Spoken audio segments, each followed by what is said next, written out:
বিসমিল্লাহির রহমানির রহিম। বয়সের আগে চুল পেকে যাচ্ছে, ভাবছেন কেন হচ্ছে?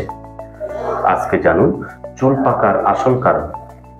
স্বাভাবিকভাবে বয়স বাড়ার সাথে সাথে চুলের রং তৈরি করা কোষ, যাকে মেলানোসাইট বলা হয়, ধীরে ধীরে দুর্বল হয়ে পড়ে।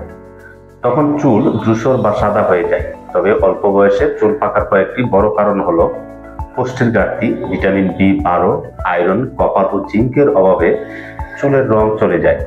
নিয়মিত দুধ, ডিম, মাছ, বাদাম খেলে উপকার পাওয়া যায়। মানসিক চাপ ও দুশ্চিন্তা, বেশি স্ট্রেস হরমোনকে প্রভাবিত করে, এর ফলে চুলের রং দ্রুত হারায়।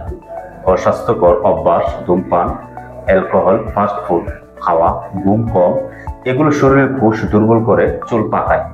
কেমিক্যাল ব্যবহার, হেয়ার কালার, অপ্রয়োজনীয় কন্ডিশনার, শ্যাম্পু রাসায়নিক চুলের ক্ষতি করে। বংশগত কারণ, পরিবারে যদি আগে থেকে চুল পাকার প্রবণতা থাকে তবে অল্প বয়সে তা দেখা দিতে পারে। বুঝতে পারছেন, চুল পাকা শুধু সৌন্দর্যের বিষয় নয়, শরীরের ভেতরে সমস্যার সংকেত হতে পারে। নিয়মিত পুষ্টিকর খাবার, পর্যাপ্ত ঘুমা, দুশ্চিন্তা কমা আর চুলের যত্ন নিন, তাহলে চুল থাকবে কালো ও সুস্থ।